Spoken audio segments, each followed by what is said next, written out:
Hello friends, എല്ലാവർക്കും നമസ്കാരം. നിങ്ങളേവരും കാത്തിരിക്കുന്ന രേവതിയുടെയും സച്ചിയുടെയും ഇന്നത്തെ വിശേഷത്തിലേക്ക് എല്ലാ കൂട്ടുകാർക്കും സ്വാഗതം. എല്ലാവർക്കും നല്ലൊരു ദിവസം ആശംസിച്ചുകൊണ്ട് തന്നെ നമുക്ക് ഇന്നത്തെ വിശേഷത്തിലേക്ക് കടക്കാം. അതിനു മുമ്പായിട്ട് ആരെങ്കിലും നമ്മുടെ ഈ ചാനൽ ആദ്യമായിട്ട് കാണുന്നുണ്ടെങ്കിൽ ഒന്ന് സബ്സ്ക്രൈബ് ചെയ്ത് വെച്ചോളൂ. അതിനൊപ്പം എല്ലാവരും നമ്മുടെ വീഡിയോ ഇഷ്ടപ്പെടുന്നുണ്ടെങ്കിൽ ഒരു ലൈക്കും കൂടി അടിച്ചിട്ട് പോകാൻ മറക്കരുത്. അപ്പൊ നേരെ ഇന്നത്തെ വിശേഷത്തിലേക്ക് തന്നെ കടന്നാലോ. തുടങ്ങുമ്പോൾ തന്നെ കാണിക്കുന്ന വർഷേനെ ശ്രീകാന്തിനെയാണ്. അങ്ങനെ നമ്മുടെ വർഷ പറയുകയാണ്, എനിക്ക് എൻ്റെ തീരുമാനം മാറ്റാനൊന്നും പറ്റത്തില്ല, ഞാൻ തീരുമാനിച്ച കേസാണ്, എനിക്ക് പ്രസവിക്കാൻ പറ്റത്തില്ല പറ്റത്തില്ല പറ്റത്തില്ല പറ്റത്തില്ല പറ്റത്തില്ല.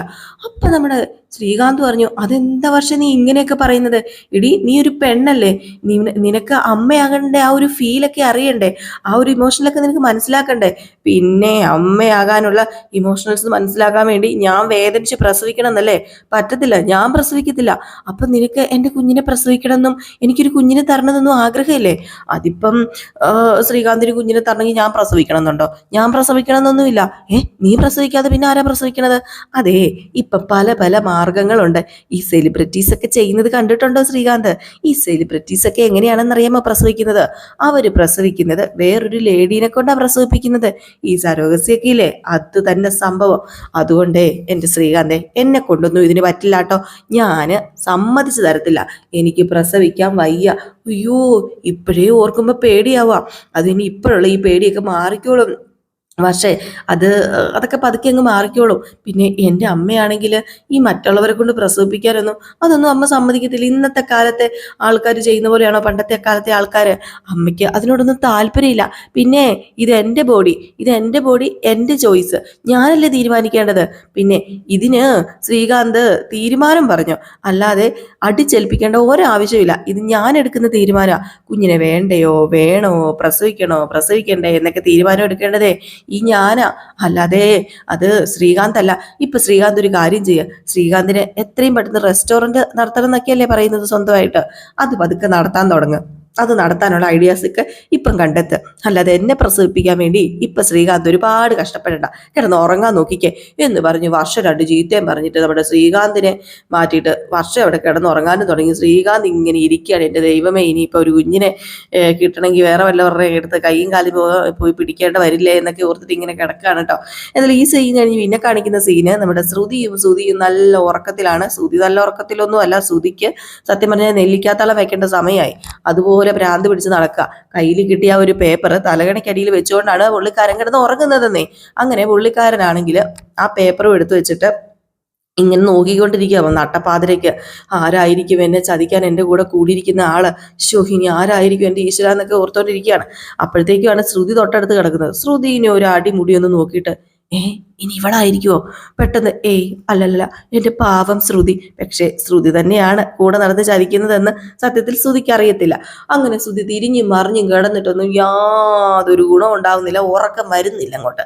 ഉറക്കം വരാത്തോണ്ട് അവിടെ നിന്ന് എൻ്റെ ദൈവമേ ഭ്രാന്ത് പിടിക്കാനായിട്ട് ഉറക്കം വരുന്നില്ലല്ലോ എന്നും പറഞ്ഞ് എണീറ്റ് നേരെ ഹോളിലേക്ക് ചെന്നിട്ട് ഒരു കാര്യം ചെയ്യാം, എനിക്ക് ഉറക്കം വരുന്നില്ല, പതുക്കെ അമ്മേനെ അങ്ങ് വിളിച്ചേക്കാം എന്ന് പറഞ്ഞ് നമ്മുടെ ചന്ദ്രനെ ഫോൺ എടുത്ത് വെച്ച് വിളിക്കുകയാണ്.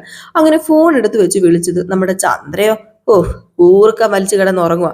ആ ഒരു സമയത്താണ് ഫോൺ ചെല്ലുന്നത്.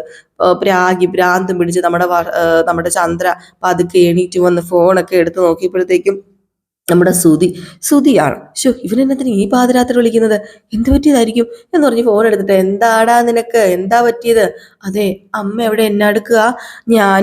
ഞാനേ ഇവിടെ ബിരിയാണി ഉണ്ടാക്കിക്കൊണ്ടിരിക്കുക. കിച്ചണിൽ അമ്മ ബിരിയാണി ഉണ്ടാക്കുവാണോ? അതെന്താ അമ്മ എന്നോട് പറയാതിരുന്നത്? അതൊക്കെ നേരത്തെ പറയണ്ടായിരുന്നോ? ഈ പാതിരാത്രി അമ്മ ബിരിയാണി ഉണ്ടാക്കുന്നത് എന്നോട് പറഞ്ഞായിരുന്നെങ്കിൽ ഞാൻ ഇപ്പൊ അങ്ങോട്ടേക്ക് വരാട്ടോ. എടാ പൊട്ട, ഞാൻ പറഞ്ഞത് നിനക്ക് മനസ്സിലായില്ലേ? എടാ, ഈ നട്ടപ്പാതിരയ്ക്ക് 1 മണിക്ക് വിളിച്ചിട്ട് ഞാൻ എന്നെ അടുക്കാന്ന് ചോദിച്ചിട്ടുണ്ടല്ലോ. ഞാനിവിടെ വേറെ ഒന്നും അല്ല ചെയ്യുന്നത്, ഞാനിവിടെ കിടന്നുറങ്ങുക, ഉറക്കം കളയാനായിട്ട്. വെച്ചിട്ട് പോടാ. അയ്യോ അമ്മ അങ്ങനെ പറയല്ലമ്മേ, അമ്മ ഇവിടെ വരെ പെട്ടെന്ന് വാമേ, സീരിയസ് ആയിട്ടൊരു കാര്യം പറയാനുണ്ടോ? സീരിയസ് എന്ന് വെച്ചാൽ സീരിയസ് ആയിട്ടുള്ളൊരു കാര്യമാണ്. നിന്റെ സീരിയസ് ആയിട്ടുള്ള കാര്യങ്ങളിൽ ഇടപെട്ടാ ഞാനിപ്പോൾ ഈ അവസ്ഥയിൽ എത്തി നിൽക്കുന്നത്. എൻ്റെ പൊന്നമ്മേ, അമ്മയൊന്ന് വന്നമ്മേ, പ്ലീസ് അമ്മേ, അമ്മയൊന്ന് വാ അമ്മേ, എനിക്കൊരു സമാധാനവും ഇല്ലമ്മേ, എനിക്ക് ഉറങ്ങാൻ പറ്റുന്നില്ലമ്മേ, പ്ലീസ് അമ്മേ എന്നൊക്കെ പറഞ്ഞ് നമ്മുടെ സുതി ഭയങ്കര കരച്ചില്. നിക്ക് ഞാൻ വരാം, നീ അവിടെ നിക്ക് എന്ന് പറഞ്ഞുകൊണ്ട് നമ്മുടെ ചന്ദ്ര അങ്ങോട്ടേക്ക് ചെല്ലുക. ചന്ദ്ര അങ്ങോട്ടേക്ക് ചെന്നിട്ട് എന്താടാ നിനക്ക് വേണ്ടത്? നീ എന്തിനാ എന്നെ വിളിച്ചത്? ഈ പാതിരാത്രിക്ക് നിനക്ക് ഉറക്കമൊന്നും ഇല്ലേ? എടാ പോയി കിടന്ന് ഉറങ്ങടാ എന്ന് പറഞ്ഞപ്പോഴത്തേക്കും, അത് പിന്നെ അമ്മേ, ദേ നോക്കിക്കമ്മേ, ഞാൻ എങ്ങനെ ഉറങ്ങാനാ അമ്മ, ഇതൊന്ന് നോക്ക് എന്ന് പറഞ്ഞ് അതങ്ങ് കൊടുക്കുകയാണ്. അതങ്ങ് കൊടുത്തു കഴിഞ്ഞപ്പോഴത്തേക്ക് നമ്മുടെ ചന്ദ്രൻ നോക്കിയിട്ട്, ഇതിലെന്താണ് എഴുതി വെച്ചിരിക്കുന്നത്? നിന്റെ കൂടെ നടക്കുന്ന ഒരാൾ നിന്നെ ചതിക്കുന്നുണ്ടെന്നോ? അതാരാടാ നിന്റെ കൂടെ നടക്കുന്ന ഒരാള്, നിന്നെ ചതിക്കുന്നയാള്? അതൊന്നും എനിക്കറിയത്തില്ലമ്മേ. എൻ്റെ കൂടെ നടക്കുന്ന, എന്നെ ചതിക്കുന്ന ആള് ഇന്നെനിക്ക് കടയിലിരുന്നപ്പോഴത്തേക്കും ഒരാൾ കൊണ്ടു തന്നതാ. അയാൾ എഴുതിയതാണോ, ഇനി വേറെ ആരെങ്കിലും എഴുതിയതാണോ, വേറെ ആരെങ്കിലും കൊണ്ട് ചെയ്യിപ്പിച്ചാണോ എന്നൊന്നും എനിക്കറിയില്ല. എൻ്റെ കൂടത്തിൽ നടക്കുന്ന ഒരാള് എന്നെ ചതിക്കുന്നുണ്ടെന്ന്. എൻ്റെ കൂടത്തിൽ ആരാമ്മേ നടക്കുന്നത്? എൻ്റെ കൂടത്തിൽ നടക്കുന്ന ഒരാള് അമ്മയല്ലേ? ഇനിയിപ്പം അമ്മയാണോ? ദേ എൻ്റെ വായിന്നേരെ പുളിച്ച വർത്താനം കേൾക്കും. പാതിരാത്രിക്ക് വിളിച്ചുണർത്തിക്ക് അവൻ വേണ്ടാത്തതൊക്കെ പറയുന്നു. ഞാൻ പറഞ്ഞില്ലേ, നിന്റെ തലയിൽ നെല്ലിക്കാത്തളം ഇടേണ്ടത്, നെല്ലിക്കാത്തളം. എടാ പൊട്ട, എടാ വട്ട, നിന്നെ ഞാൻ ഇത്രയും പഠിപ്പിച്ച് വലുതാക്കിയിട്ട് ഒരു ബോധവും വിവരവും ഇല്ലാതായി പോയല്ലോ. ആ സച്ചി പറയുന്നതിൽ എന്താടാ തെറ്റിരിക്കുന്നത്? വല്ല ബോധവും വല്ല വിവരവും ഉണ്ടോ നിനക്ക്? എല്ലാവരുടെയും മുമ്പിൽ എന്നെ നാണം കെടുത്താനായിട്ടുണ്ടായേക്കുന്ന ഒരു സന്തതിയെ നിന്നെ കൊണ്ട് ഞാൻ മടുത്തു. ദേ ഇനി ഈ വക കാര്യങ്ങളൊക്കെ എന്നെ വിളിച്ചേക്കരുത്. ദേ നിന്നൊക്കെ കല്യാണം കഴിച്ചൊരു പെണ്ണിനെ തന്നിട്ടുണ്ടല്ലോ, അവളെ വിളിച്ച് എന്താണെന്ന് വെച്ചാൽ തീരുമാനിച്ചോ രണ്ടുപേരും കൂടെ ചേർന്ന്. അല്ലാതെ എന്നെ ഇതിലേക്ക് വലിച്ചഴക്കരുത് എൻ്റെ പൊന്നു മോനെ. എനിക്ക് വയ്യ, ഞാൻ മടുത്തു. നിന്റെ പുറകെ നടന്ന് എല്ലാ കാര്യങ്ങളും ചെയ്ത് തന്ന് ഇപ്പൊ ചീത്തപ്പേര് മാത്രമേ എനിക്കുള്ളൂ. അതുകൊണ്ടേ നിന്റെ ഭാര്യയുടെ അടുത്ത് ചെല്ല്. ഇപ്പൊ നിനക്ക് നിന്റെ കൂട്ട് ഭാര്യ തന്നെയാ. അവളോട് കാര്യങ്ങളൊക്കെ ചോദിച്ച് മനസ്സിലാക്കി നീ അവളുടെ മേക്കിട്ട് കയറുവോ, അവളോട് ചോദിച്ച ഓരോ കാര്യങ്ങൾ ചെയ്യുകയോ ചെയ്യുക. അല്ലാതെ ഈ വയസ്സാം കാലത്ത് ഇനി ഈ തള്ളേനെ നീ വേദനിപ്പിക്കാതെടാ. നീ പോടാ, നീ പോയി കിടക്കടാ. അപ്പൊ അമ്മയും എന്നെ കൈയൊഴിയുവാണോ അമ്മേ? കൈയൊഴിയാതെ പിന്നെ ഞാൻ നിന്റെ കൈയുടെ വെള്ളക്കേറ്റി വെച്ചോണ്ട് നടന്നേനാ ഇപ്പൊ എനിക്കെല്ലാം കിട്ടിയിരിക്കുന്നത്. പോടാ, പോയി കിടന്ന് ഉറങ്ങടാ, ഉറങ്ങാനാ പറഞ്ഞത് എന്ന് പറഞ്ഞ് നമ്മുടെ ചന്ദ്ര സുധീനെ അവിടെ നാടിച്ചോടിച്ചൂട്ടോ. ഇത് കഴിഞ്ഞ് പിന്നെ കാണിക്കുന്ന സീൻ എന്ന് പറഞ്ഞാൽ നേരം പരപരാ വെളുത്തു. നമ്മുടെ രവീന്ദ്രൻ മുറ്റത്തിരുന്ന് തിണ്ണയിലിരുന്ന് പത്രമൊക്കെ വായിക്കുകയാണ്. അപ്പോഴാണ് നമ്മുടെ സച്ചിയുടെ ഒരു കൂട്ടുകാരൻ വന്നിട്ട് അച്ചാന്ന് വിളിക്കുന്നത്. അപ്പോഴത്തേക്കും ഇതാരെ, കാർത്തിക് കേറി വാ എന്ന് നമ്മുടെ രവീന്ദ്രൻ പറയുന്നു. എന്നിട്ട് രവീന്ദ്രൻ, സച്ചിയടാ ഇത് ആരാ വന്നേക്കുന്നതെന്ന് നോക്കിയേ, നിന്റെ കൂട്ടുകാരൻ കാർത്തിക് വന്നേക്കുന്നു എന്ന് പറഞ്ഞപ്പോഴത്തേക്കും നമ്മുടെ സച്ചി വന്നിട്ട്, എടാ നീ രാവിലെ തന്നെ എത്തിയോ? രേവതി ഒരു ചായ എടുക്കട്ടോ. ദേ എടാ സമയം എത്രയായി? 9:30. രാഹുകാലത്തിനെ 10 മിനിറ്റും കൂടെ ഉണ്ട്. അച്ഛാ ഞങ്ങളിപ്പം മേടിച്ച കാറ് ഇവനാ ഓടിക്കാൻ തോന്നുന്നത്.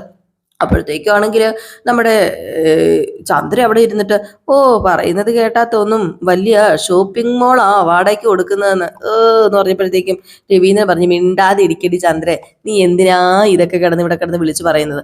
അപ്പോഴത്തേക്കും നമ്മുടെ സച്ചി പറഞ്ഞു, പറയട്ടെ, അമ്മയ്ക്ക് തോന്നുന്നതൊക്കെ വിളിച്ച് പറയട്ടെ. അപ്പൊ രേവതി വന്നിട്ട്, ദേ ചായ ഉണ്ടല്ലോ, കാർത്തിക്കിന് കൊടുക്കാൻ വേണ്ടി വന്നതാണ്. അപ്പൊ കാർത്തിക് പറഞ്ഞ്, ചായ എനിക്കിപ്പോ വേണ്ട, ചായ കുടിച്ചിട്ടാ വന്നത് എന്ന് കാർത്തിക് പറഞ്ഞ് ചായ കുടിക്കണില്ല കേട്ടോ. എന്നിട്ട് നമ്മുടെ സച്ചി പറയാണ്, അച്ഛനും എണീറ്റ് അച്ഛന്റെ കൈ കൊണ്ട് വേണം അച്ഛൻ ചാവി കാർത്തികിന് കൊടുക്കാനായിട്ട്, ഇന്നാ കൊടുക്കുന്ന പറഞ്ഞുകൊണ്ട് നമ്മുടെ സച്ചി രവീന്ദ്രന്റെ കയ്യിൽ ആ കീ കൊടുത്തിട്ട് നേരെ കാർത്തിക്കിന് കൊടുത്തിട്ട് പറഞ്ഞു, അതെ ഒരുപാട് പോരാടിയിട്ടാ എൻ്റെ സച്ചിമോന് ഇതൊക്കെ നേടിയത്. ഇതെന്റെ സച്ചിമോന്റെ ജീവിതത്തിന്റെ അടിത്തറയിലൊന്നാ. നിങ്ങളൊക്കെ വിശ്വസിച്ച സത്യം പറഞ്ഞാൽ എൻ്റെ മോൻ ജീവിക്കുന്നത്. കൂടെ ഉണ്ടാകണം കേട്ടോ, മുറുകെ പിടിച്ചോണം. അത് പിന്നെ പറയണോ അച്ഛാ, ഞങ്ങളൊക്കെ ഒരു സുഹൃത്തുക്കളല്ലേ? ഞങ്ങൾ കുറെ സുഹൃത്തുക്കൾ സച്ചിക്ക് വേണ്ടി തന്നെയാ ജീവിക്കുന്നത് തന്നെ. അവന് വേണ്ടി തന്നെയാന്നേ. അതൊന്നും പേടിക്കൊന്നും വേണ്ടാട്ടോ. എന്നും ഈ വണ്ടി എൻ്റെ കയ്യിൽ സുരക്ഷിതമായിരിക്കും. നല്ലതുപോലെ തന്നെ ഞാൻ എൻ്റെ സ്വന്തം വണ്ടി പോലെ കൊണ്ടു നടക്കും. എന്നാ പിന്നെ മോനെ നന്നായിട്ട് പോയിട്ട് വാ, എല്ലാ അനുഗ്രഹങ്ങളും ഉണ്ടാകും. വെച്ചടി കയറും. അപ്പോഴത്തേക്കും നമ്മുടെ രേവതി പറഞ്ഞത്, കാർത്തികേട്ടാ ശ്രദ്ധിച്ച് വണ്ടി ഓടിക്കണേ. സച്ചിയേട്ടം നിങ്ങളുടെ ഫ്രണ്ടൊക്കെ ആയിരിക്കും, പക്ഷെ ഈ കാര്യത്തിൽ ഞാൻ ഫ്രണ്ട്ഷിപ്പ് ഒന്നും നോക്കത്തില്ല. നന്നായിട്ട് ജോലി ചെയ്യണം, വാടക കൃത്യമായിട്ട് തരണം, പിന്നെ മദ്യപിച്ച് വണ്ടി ഓടിക്കാൻ പാടില്ല കേട്ടോ. അങ്ങനെ ചെയ്ത് കഴിഞ്ഞാൽ അങ്ങനെ ചെയ്താൽ എന്നെ പറഞ്ഞു വിടില്ലേ?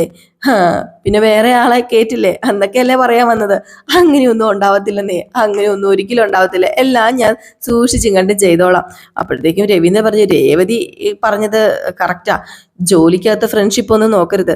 പിന്നെ സച്ചിക്ക് അതൊന്നും അറിയില്ല. അവൻ ഫ്രണ്ട്ഷിപ്പിന് വേണ്ടി എന്ത് വിട്ടുവീഴ്ചയും ചെയ്യും. അപ്പൊ രേവതി പറഞ്ഞു, അച്ഛൻ പേടിക്കേണ്ട, അച്ഛൻ ഞാൻ എല്ലാം നോക്കിക്കോളാം. കാർത്തികേട്ട, എല്ലാം ഞാൻ പറഞ്ഞതുപോലെ ഓർമ്മയുണ്ടല്ലോ കാർത്തികേട്ട? ആ, ഓർമ്മയുണ്ടെന്നേ. അതെ സച്ചേട്ടാ, ഞാനാ എല്ലാം നോക്കുന്നത് കേട്ടോ എന്ന് രേവതി നമ്മുടെ സച്ചിയോട് പറഞ്ഞപ്പോ, നോക്കിക്കോ നോക്കിക്കോ, ഞാൻ തൊഴിലാളിയായിട്ട് ഇരുന്നോളാമേ. അപ്പോഴത്തേക്കാണ് നമ്മുടെ കാർത്തിക് പറഞ്ഞത്, എടാ നിന്നെ ഓർത്തിട്ടെ എനിക്ക് അഭിമാനം തോന്നുവാടാ.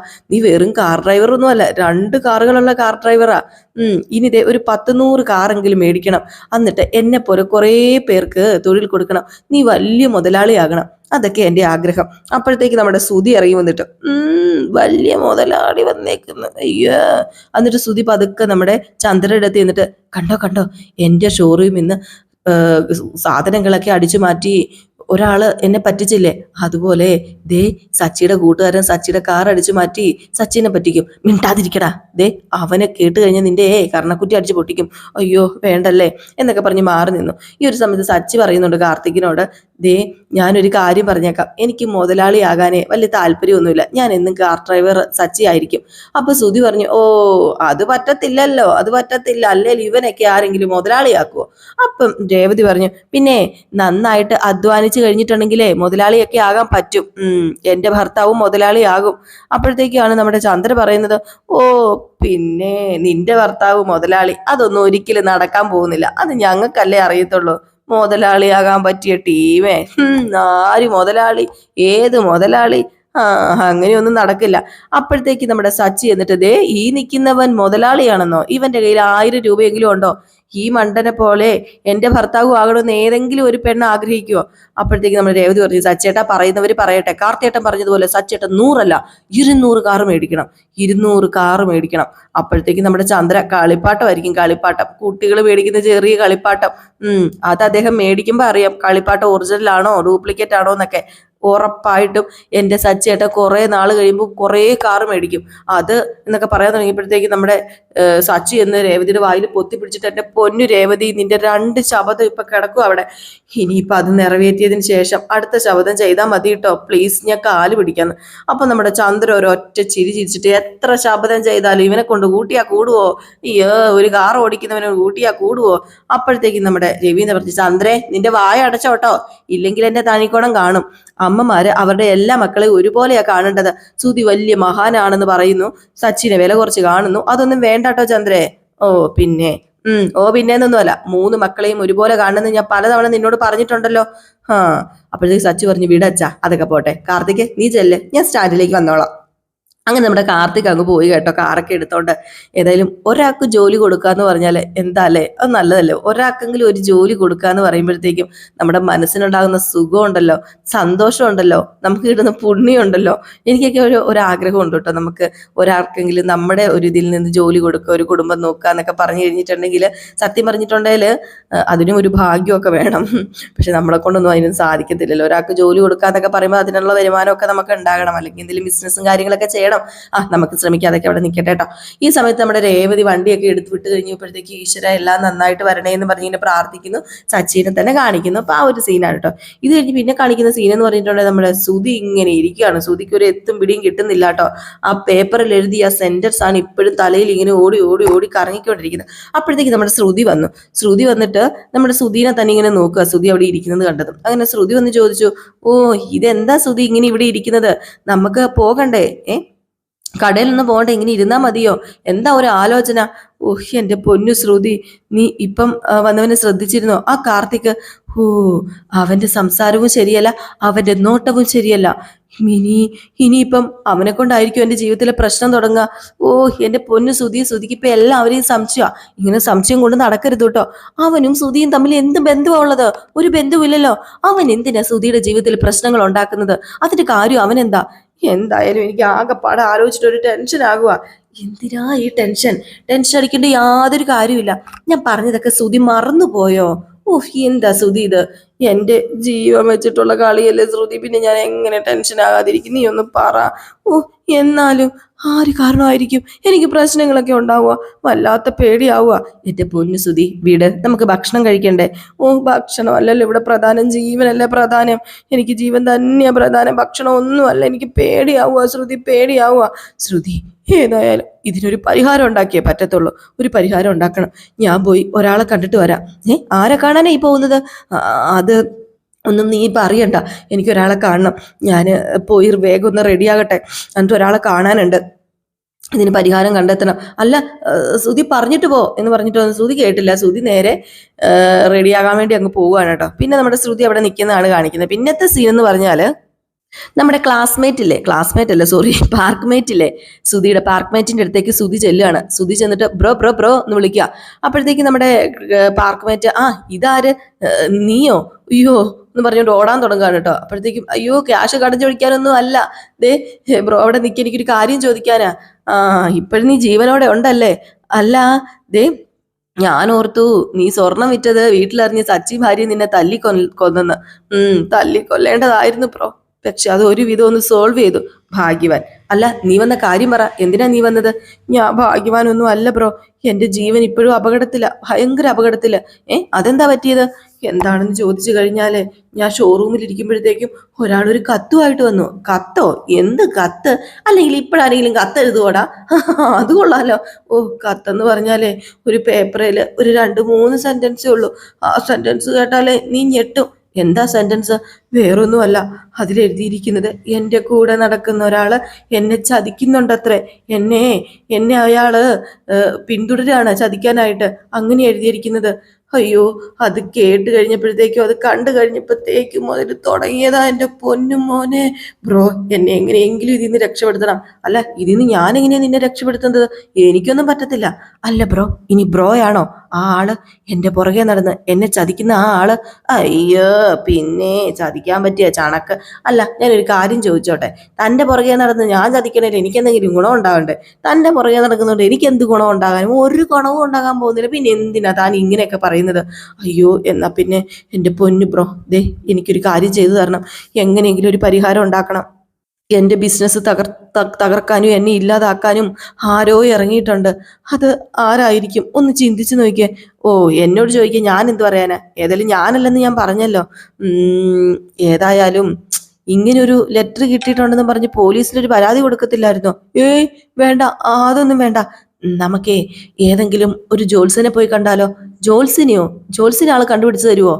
അല്ല, ഇതിനൊരു പരിഹാരം വേണ്ട. എനിക്കാണ് പേടിച്ചിട്ട് ഉറങ്ങാനും കഴിയുന്നില്ല.